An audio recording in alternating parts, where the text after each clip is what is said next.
Hi guys, how you doing? This is Guan Yu 007, also known as Desert Punk Jr. if you're ever playing Final Fantasy XIV A Realm Reborn.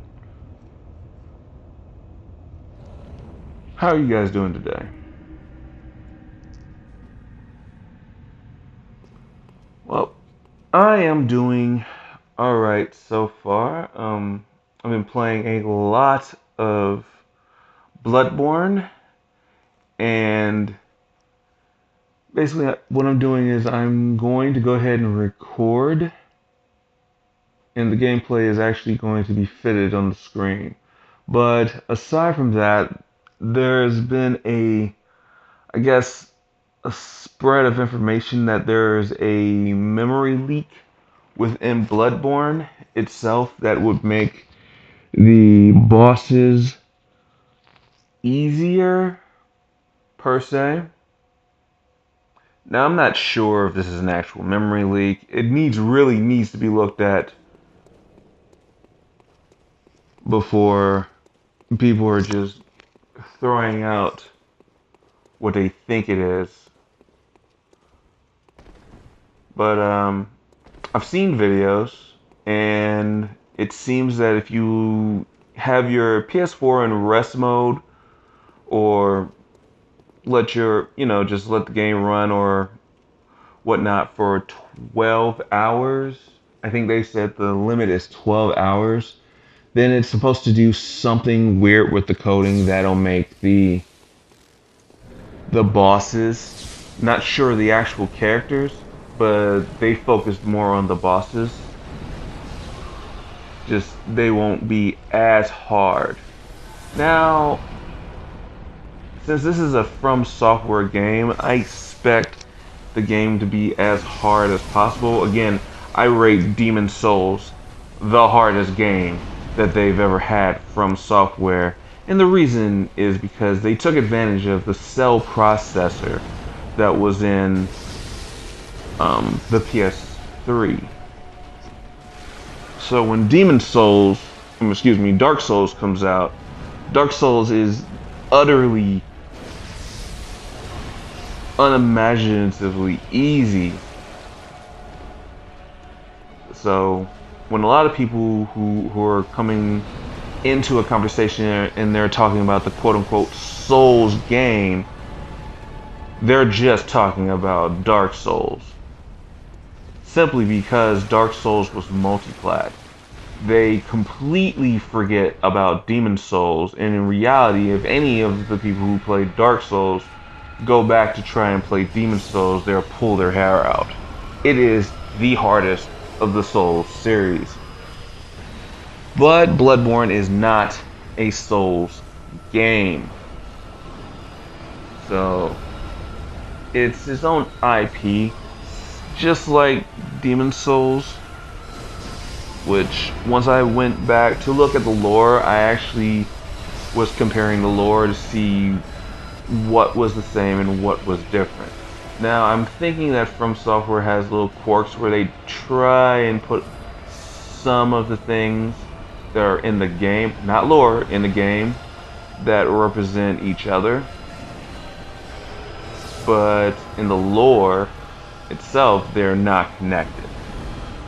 So I was actually happy about that. But actually, I was going to go ahead and do a small mini review of Bloodborne, since I've been playing it to death.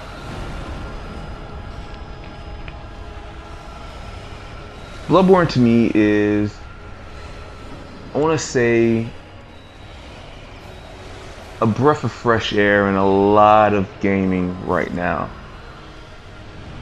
Where a lot of games hold your hand and tell you where to go. Some games don't, but most of the games that are on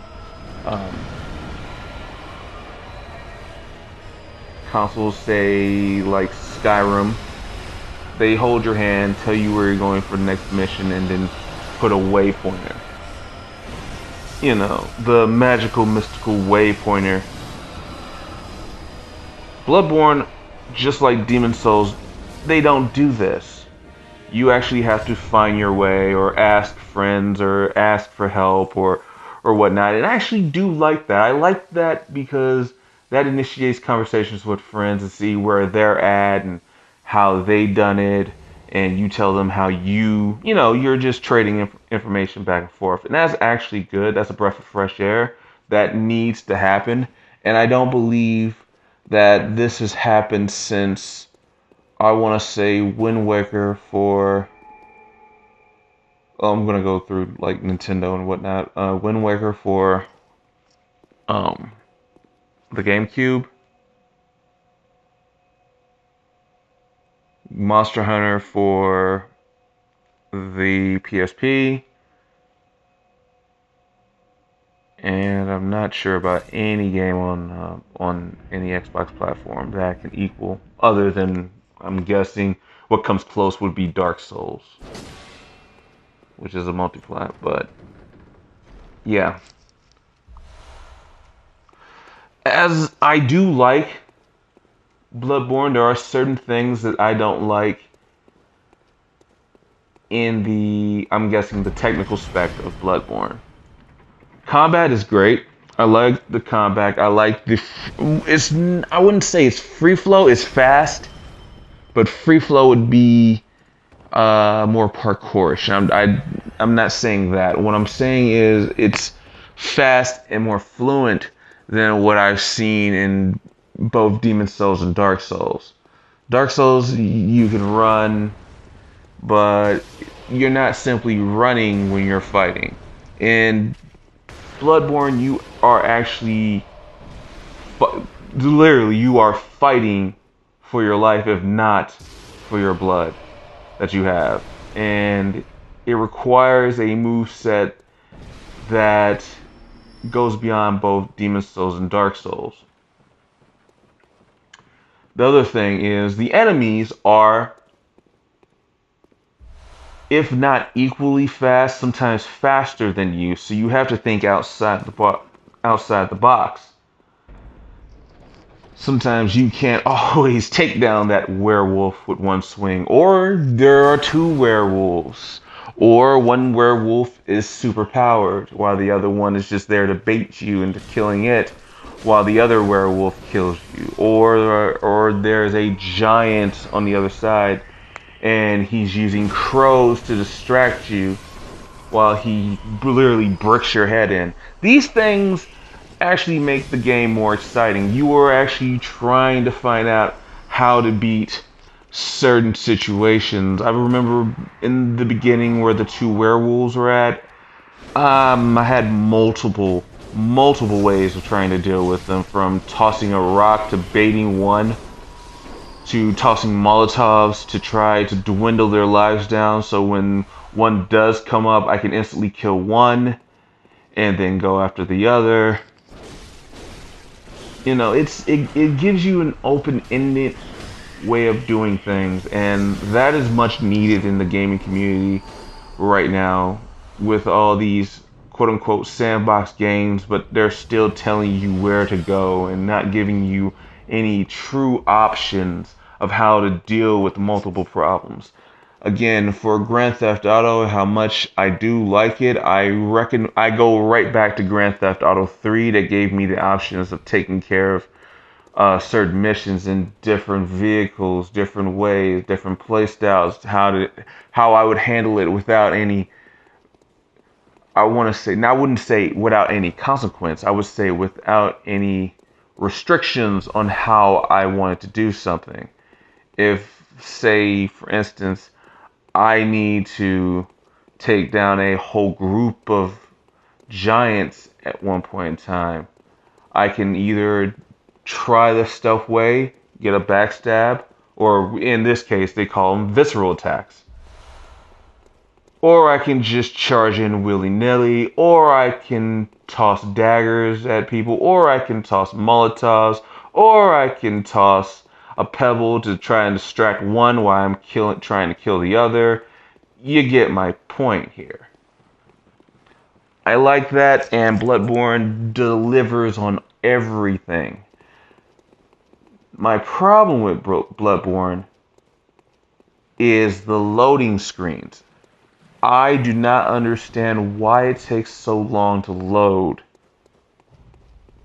Now, this isn't something that's new from Software or any of their games. Their loading screens usually take some time, and it's always been like that. But my problem with this is you're on another console. You're not using old gen tech right now. You're using the next gen tech. The loading screens really shouldn't be as long as they have been. But anyway, as you can see in the gameplay, I am having a ball, and I am going through the game as not as quickly as I wanted to, but I have done as much as possible. While everybody is giving this game 9s and 10s out the box, I have to agree with a lot of the strengths that this game has by other reviewers, but I just can't get past the loading screens myself.